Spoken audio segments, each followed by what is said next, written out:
Assalamualaikum warahmatullahi wabarakatuh. Salam sejahtera bagi kita semuanya. Kami dari kelompok 3 akan mempresentasikan hasil dari tugas kelompok kami, yaitu tentang kaidah-kaidah penyusunan tes uraian.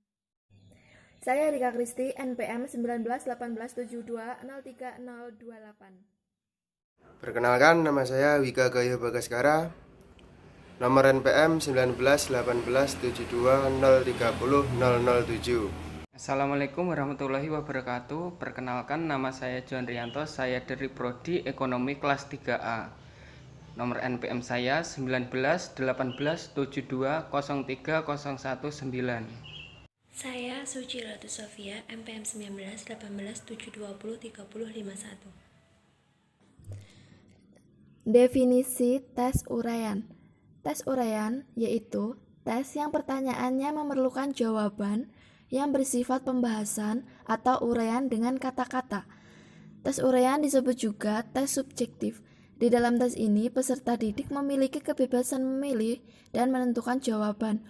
Kebebasan ini berakibat data jawaban bervariasi sehingga tingkat kebenaran dan kesalahan juga bervariasi. Hal inilah yang mengundang subjektivitas.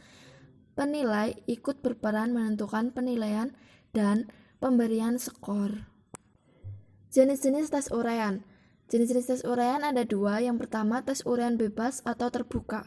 Tes bentuk uraian bebas menuntut kemampuan murid untuk mengorganisasikan dan merumuskan jawaban dengan menggunakan kata-kata sendiri, serta dapat mengukur kecakapan murid untuk berpikir tinggi yang biasanya dituangkan dalam bentuk pertanyaan.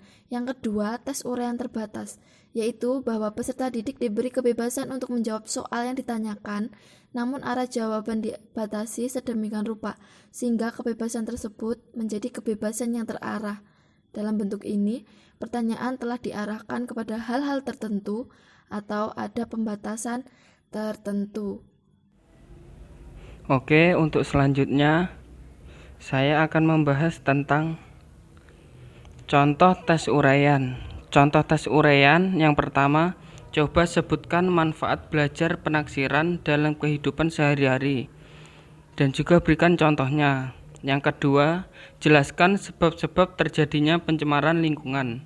Dan yang ketiga, bagaimana perkembangan komputer di Indonesia dan juga jelaskan dalam singkat.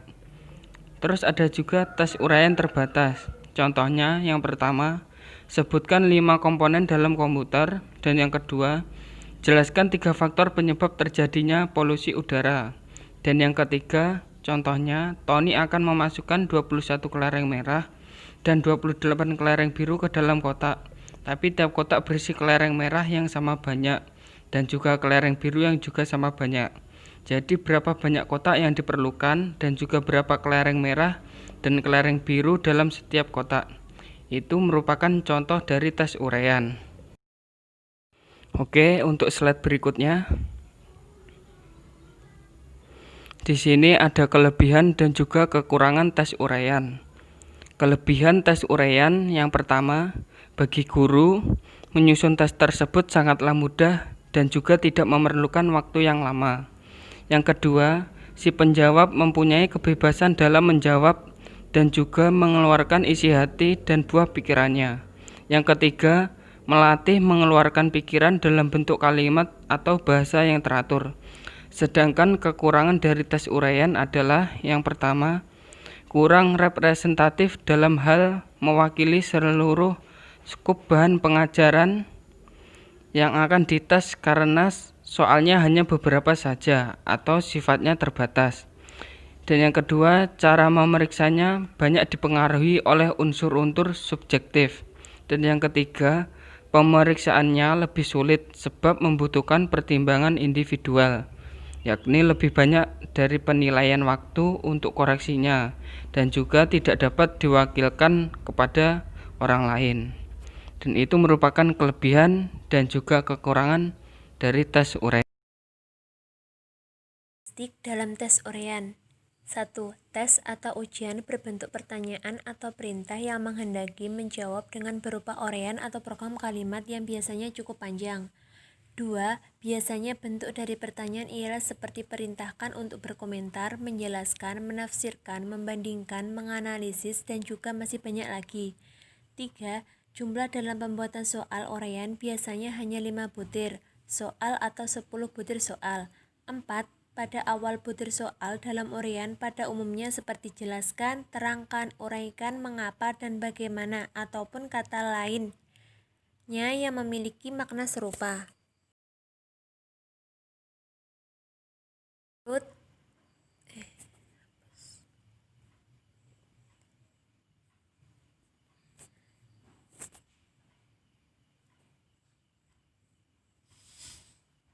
Kaidah dalam penyusunan tes uraian.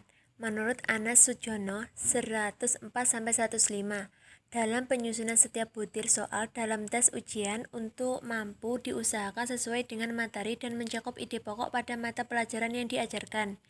2. Soal dalam tes uraian yang disusun usahakan memiliki perbedaan kalimat yang terdapat di buku pelajaran, akan tetapi memiliki persamaan makna. 3. Dalam merumuskan soal harus tegas dan menjurus pada maksud soal yang disusun. Eko Putrawiyoko 1. Butir soal wajib memuat ide pokok pada materi yang diujikan. 2. Setiap butir soal tidak boleh mengutip kalimat yang sama terhadap materi yang terdapat dalam catatan atau buku pegangan peserta didik. 3. Dalam butir soal harus dilengkapi kata kunci dalam pembuatannya agar peserta didik bisa berpedoman dalam menjawab soal. Menurut Sukesilvirius 1991, 71-72. 1. Sebuah rumusan pertanyaan haruslah menggunakan kata tanya ataupun perintah. Menggunakan kata tanya ataupun perintah. Salah. Menurut Sukesilvirius 1991, 71-72. 1.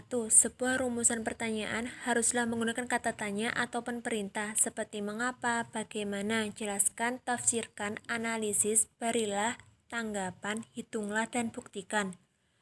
2. Sebutir soal haruslah dirumuskan menggunakan kalimat yang sederhana sesuai dengan kemampuan bahasa peserta didik. 3. Soal dirumuskan dengan bahasa Indonesia dengan baik dan benar sesuai dengan kaidah bahasa yang berlaku baik dari segi ejaan, penulisan kata, dan juga mengenai tanda baca. Pengelolaan tes uraian. Dalam tes uraian terbuka, jawaban yang dipaparkan oleh peserta didik sepenuhnya diserahkan pada peserta didik tersebut. Maksudnya, peserta didik mempunyai kebebasan dalam merumuskan, bahkan menyajikan jawaban dalam bentuk pemaparan kata-kata atau uraian. Misalnya soal, Allah telah melimpahkan rahmat-Nya kepada kita, dan kita tak mampu menghitung berapa nikmat tersebut, sehingga sudah sepantasnya kita mensyukuri nikmat Allah. Jelaskan bagaimana cara kita mensyukuri nikmat Allah sesuai aliran Rasulullah. Pada tes uraian terbatas, di mana jawaban peserta didik bersifat terarah dan juga terlampau dibatasi.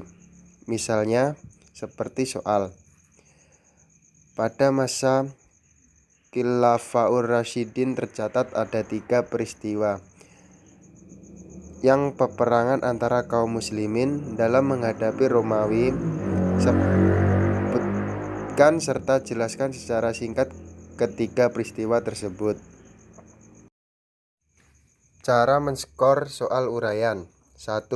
Nilailah jawaban dari soal dalam hubungannya dengan hasil belajar yang sedang diukur. 2.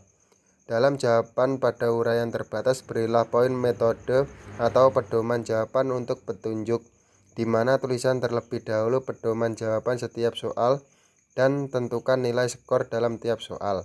3.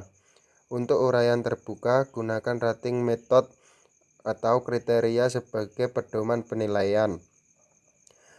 Dalam setiap penskoran, seorang pendidik menimbang-nimbang kualitas dengan kriteria yang sudah ditentukan. Sekian presentasi dari kelompok kami. Terima kasih.